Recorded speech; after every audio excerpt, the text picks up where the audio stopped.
Bienvenidas y bienvenidos a un nuevo capítulo de Bitácora Pampeana. Y qué lindo poder reencontrarnos otra semana por acá, por la pantalla de la televisión pública pampeana.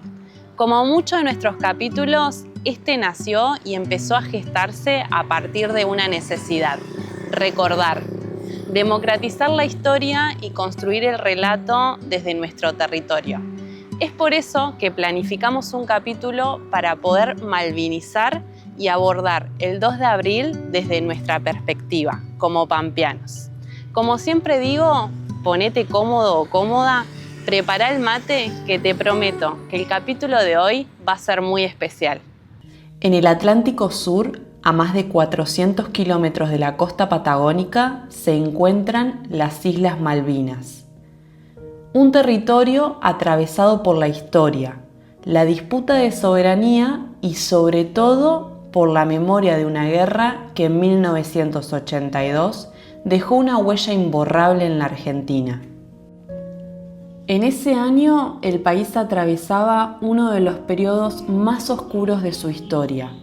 Bajo el control de una junta militar que había tomado el poder en 1976, la Argentina vivía entre la represión, la censura y una profunda crisis económica. En ese contexto, el gobierno de facto encontró en Malvinas una salida posible, una forma de recuperar el apoyo social y de desviar la tensión interna. Que sepa el mundo, América, que un pueblo con voluntad, pueblo argentino, si quieren venir, que vengan, les presentaremos batalla.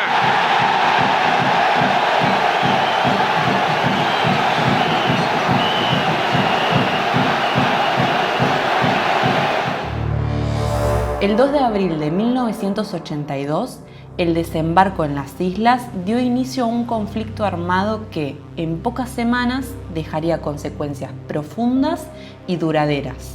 Hoy, 2 de abril, recién hemos comenzado con la actitud de recuperar las Malvinas y toda su zona de influencia. Y ya flamea la bandera argentina en nuestras islas.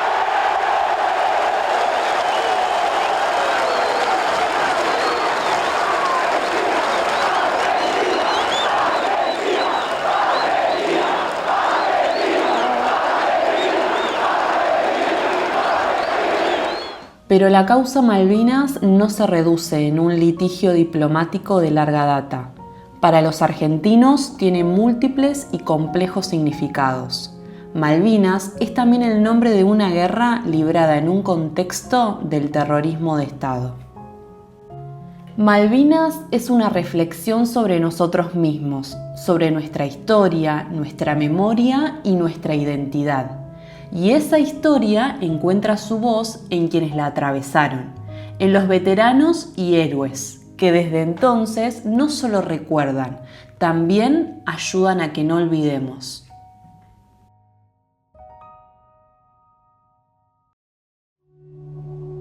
A partir de 1982, Argentina empezó a construir monumentos, plazas e incluso memoriales para honrar a los caídos y para mantener viva la memoria de una guerra cuyas huellas todavía atraviesan distintas generaciones.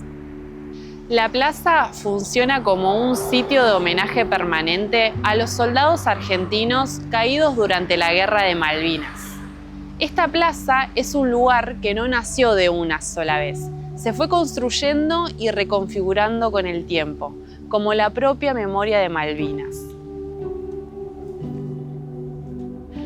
Muchos soldados que participaron en la Guerra de Malvinas vivían en el interior del país, incluyendo La Pampa. Esta plaza, la Plaza de los Caídos en Malvinas, permite dar una dimensión local a un conflicto internacional, donde muchos jóvenes pampeanos participaron y defendieron un territorio lejano. Es un lugar donde la comunidad vuelve cada año para recordar, reflexionar y reafirmar soberanía. Cada 2 de abril, este espacio se vuelve escenario de actos oficiales, encuentros y vigilias.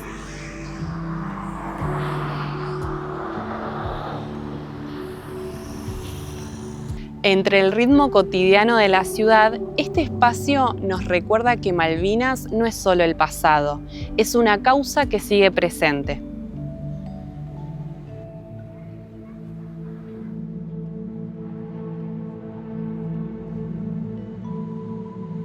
Buenas tardes, mi nombre es Luis Ángel Pereira, yo soy sobreviviente del Consejo General Belgrano y hoy actual soy vicepresidente de esta comisión, de este centro. Bueno, yo soy Carlos Calmels, pertenecí en el 82 al Ejército Argentino.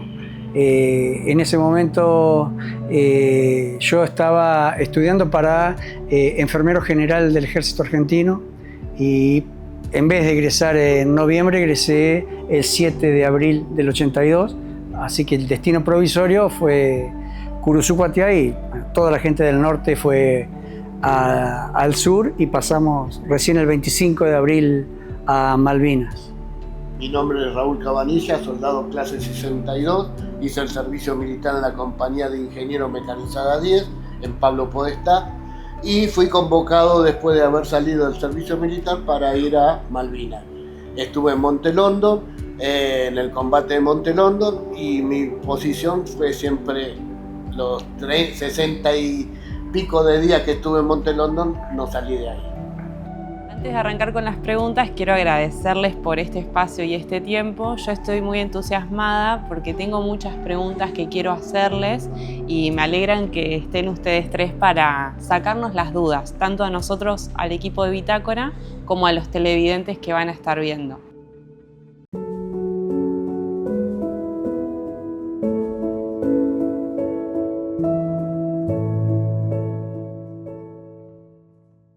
Yo soy nativo de La Pampa, era un empleado, trabajaba en la industria allá en San Martín, lo único que había era la salina, una fábrica de sal, pero bueno, cuando nos recibimos que teníamos que hacer el servicio militar, uno ya estaba esperando cumplir 18 años para ver qué número de sorteo le tocaba y a dónde nos íbamos a ir a hacer el servicio militar.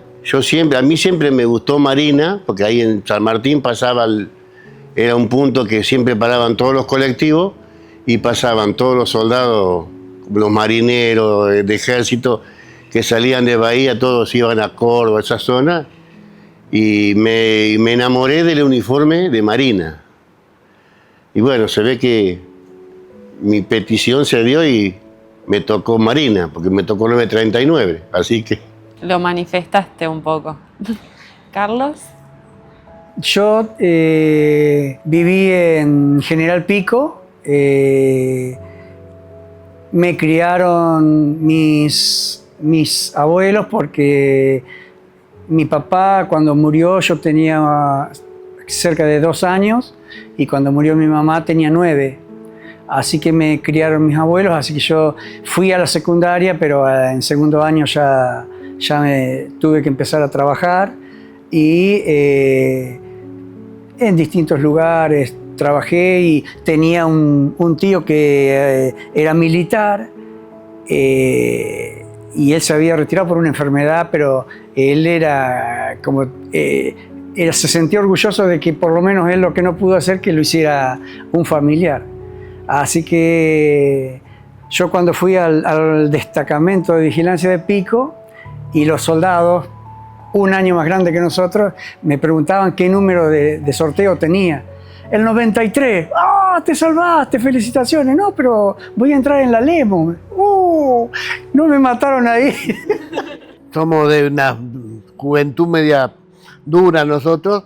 Yo también perdí a mi padre a los 9 años, me tuve que hacer cargo de mi madre porque se enfermó, no podía ni moverse de la casa porque estaba totalmente perdida. Bueno, fueron pasando los años, mejoró ella, empecé a trabajar, yo trabajaba en el año 81, antes de entrar al servicio, 80, antes de entrar al servicio militar como conductor de un embajador de Buenos Aires y tuve que renunciar para hacer el servicio militar y bueno, me tocó ir a Malvinas. Volví bueno, acá estás. sin nada. Muchos de nosotros que somos más jóvenes a veces pensamos que ustedes decidieron ir a Malvinas, pero en realidad el proceso en cómo entrabas al servicio militar era otro. ¿Nos pueden contar cómo era eso? El proceso del servicio militar era un sorteo como si fuera de lotería, donde con tus últimos 3 números del documento te decía que te tocaba. Si te tocaba muy bajo te salvabas, te tocaba muy alto te salvabas, y en el medio estaba dividido. Fuerza Aérea, Ejército y Marina. Yo ya estaba de baja y el día 2 de junio nos enteramos de todo el bullicio, de la alegría del pueblo porque se habían recuperado las islas, y el 9, el 8 me entero de que la compañía de ingenieros iba a ir a Malvinas, a pelear a Malvinas. Y estaban todavía mis compañeros haciendo el servicio militar. El 50% estaba adentro. Entonces un día sábado me levanté, sábado 9, me levanté y me presenté voluntariamente para ir con mis compañeros. ¿Y qué comían cuando estaban en Malvinas?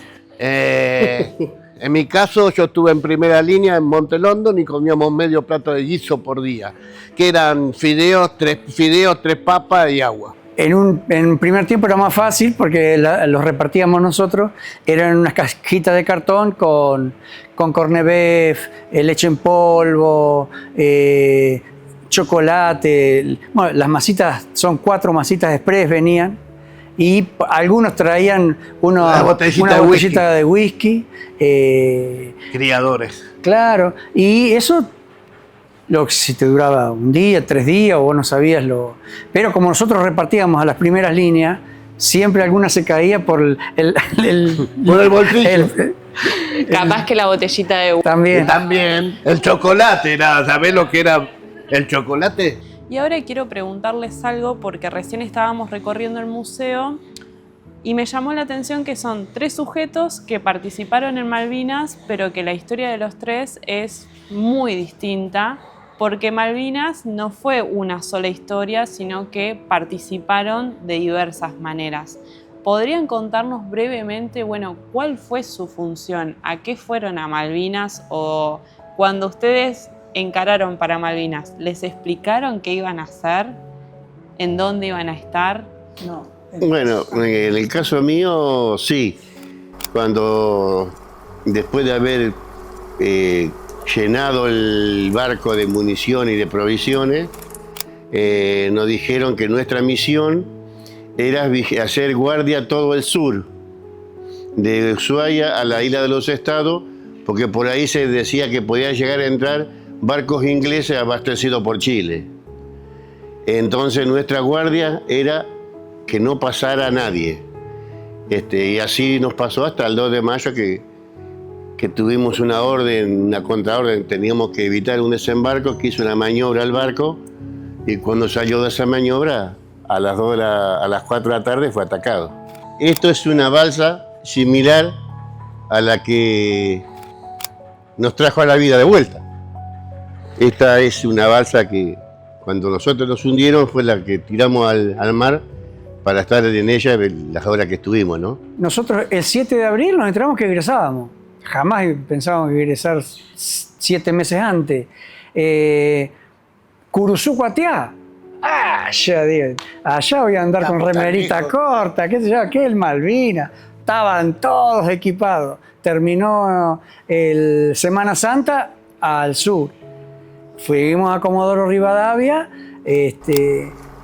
íbamos a hacer guardia a Puerto San Julián porque teníamos miedo que, como estaban todos tan atentos para el sector del conflicto, que los chilenos nos traicionaran y se metieran.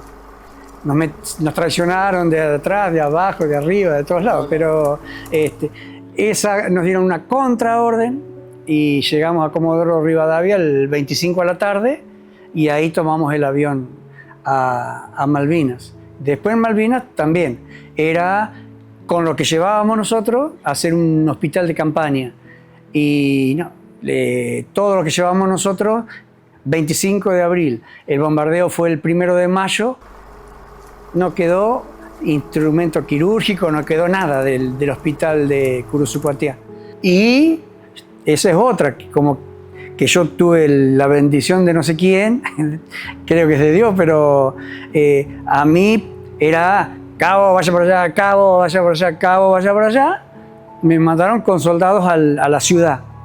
Y al otro día mandaron a toda la compañía, a enfermeros, todo, a Monte Dos Hermanas. Y ellos combatieron contra los ingleses, los compañeros míos de compañía.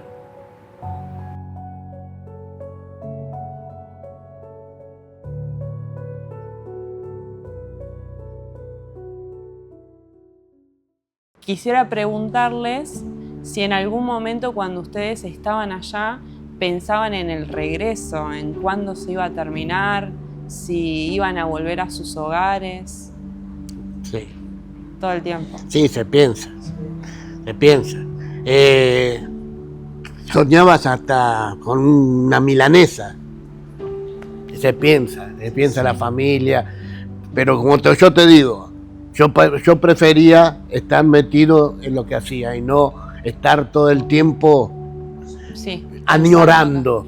Sí, en otra también fue capaz que en las primeras líneas, ¿no? Pero en la ciudad uno iba y venía con los que venían con los Hércules, lo que llevaban, lo que traían y demás, y se corría mucho el rumor de que Perú iba a conseguir la paz,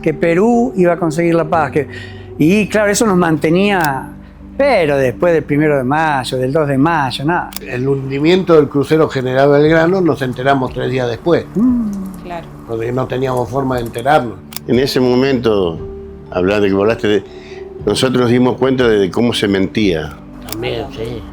Nosotros fuimos hundidos el 2 de mayo y el 3 de mayo ya hacía 10, 12 horas que estábamos en naufragio y escuché la radio Colonia que decía que el crucero había sido seriamente averiado en un ataque.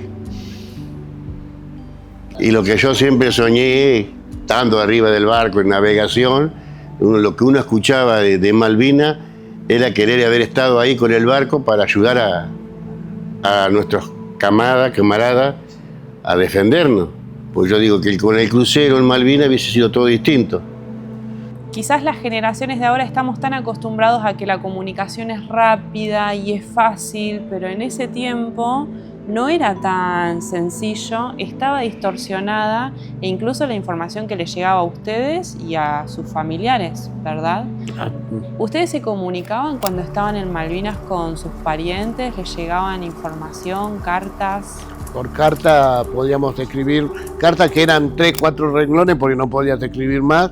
Además, acordate, en el caso mío, al aire libre. Sí, claro. Te imaginás que vivíamos mojados, las cartas eran papeles mojados, así que mucho no podías escribir y recibíamos una carta cada tanto que se acordaba alguno de llevar las cartas para la primera posición. Claro.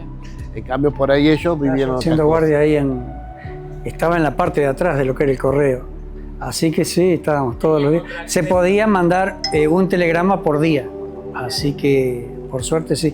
Y después era ahora se le dice convenio con todas las compañías, que X día se podía ir a hablar 3 minutos por soldado al continente. Así que el 31 de mayo, el día de mi cumpleaños, yo pude ir a hablar. Así que bueno, agarraron, viste cómo eran las comunicaciones antes, y entró el llamado y ¿qué tal, Carlito? Esos 3 minutos no pude hablar nada. Así que de allá me arengaban como para levantarme un poco el ánimo, pero no pude hablar. Ambos pasaron su cumpleaños en Malvinas, Sí. estoy viendo ahora.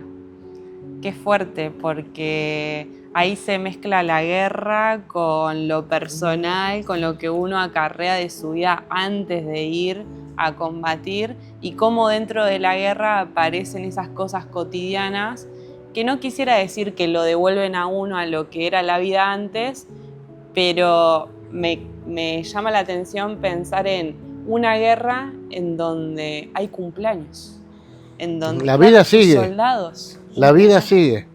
Claro, Raúl. La vida sigue. Que mal que bien, vos tenés ganas o de seguirla o cortarla ahí.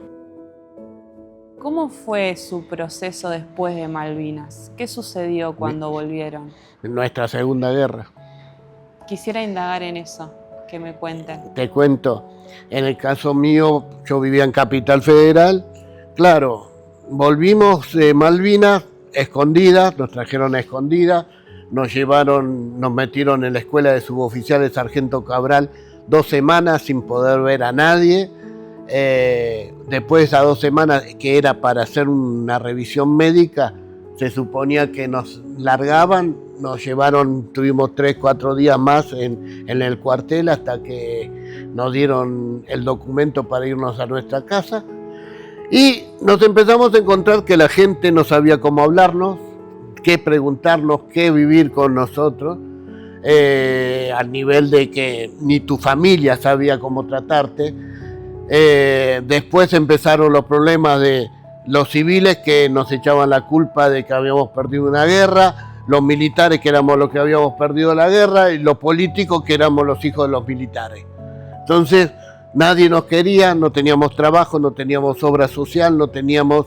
El único lugar donde nos atendían era en el Hospital de Campo de Mayo, en la parte de psiquiatría, y si entrabas ahí no salías más, no te dejaban salir. Así que éramos parias en nuestro propio país.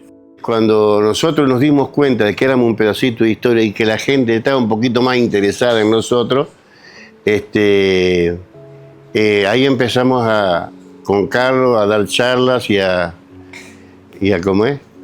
Y a salir a hacer exposiciones y eso fue.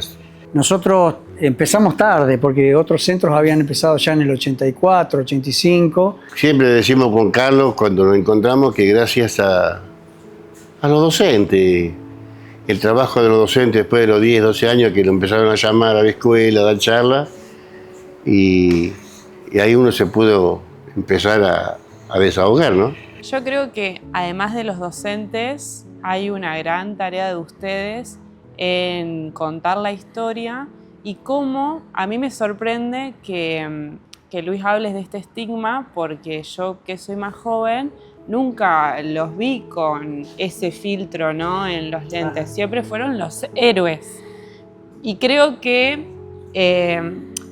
dar vuelta al relato fue todo gracias a ustedes y al trabajo que hicieron con las instituciones educativas, así como también estos espacios que son espacios no formales de educación, pero en donde uno puede venir, puede charlar, sacarse las dudas y aprender de una guerra que parece que fue lejana, pero tampoco tanto. Creo que la enseñanza que nos dejaron ustedes es que pese a que existen las guerras, la humanidad todavía está y se cuidaron en Malvinas y se siguen cuidando acá. Pese a que ya pasaron varias décadas de Malvinas, siguen siendo una red de contención y de cuidado entre ustedes y además una red que enseña al resto de la población, brindando estos espacios, yendo a los colegios, malvinizando y explicando por qué las guerras... Pero no solo malvinizar, nosotros también enseñamos a nuestros alumnos en las escuelas que no hay nada más lindo que nuestra patria. Bien. Que dar la vida por su patria. Exactamente. Vos sabés que lo último que está pasando ahora con los chicos, que ya hay gente, los chicos más grandes saben, y ya ahora le importa más la persona, cómo quedaste, cómo te sentís vos hoy. Lo que sentimos, más que nada. Más que nada, cómo te sentís hoy después del tiempo que pasaron la guerra. Si te sentís bien, si estás contenido. Y eso es lo bueno por ahí de los chicos, que también te ayudan a estar siempre bien. Yo lo respeto mucho a él, como de todo lo que él pasó, y él me respeta mucho a mí. Yo lo veo que lo que él pasó, cuando nos cuenta, digo, no, pero hay que estar entre los tiros. Y me dice, sí, pero hay que estar 28 horas o 30 y pico en una cosa. Entonces es como un respeto mutuo que tenemos, y eso es lo mejor que podemos asistir entre nosotros. Y normalmente cuando vamos a dar charlas a las escuelas, va uno de ejército y uno de marina a dar la charla. Porque yo no puedo contar lo que él sintió, claro, o vivió. Sí. Y él no puede contar lo mío. Claro. Él sabe, porque me ha escuchado. Exactamente. Pero no es lo mismo. No. Y qué bueno, porque recorriendo el museo yo estaba pensando eso, decía, wow, cuántas realidades diferentes que pasaron Totalmente. estos hombres. Y uno siempre termina metiendo a Malvinas en una bolsa, pero después cuando vas desmenuzando la Había historia, 25.000 historias. claro, te das 25.000 cuenta páginas tiene el libro. El Totalmente. libro de historia de Malvinas. Sí. Desde el equipo de Bitácora Pampeana, nuestros respetos hacia ustedes Gracias. y muchas gracias por haber compartido esta tarde con nosotros. No, gracias a ustedes. Gracias a ustedes. Gracias a ustedes. Genial, muchas gracias.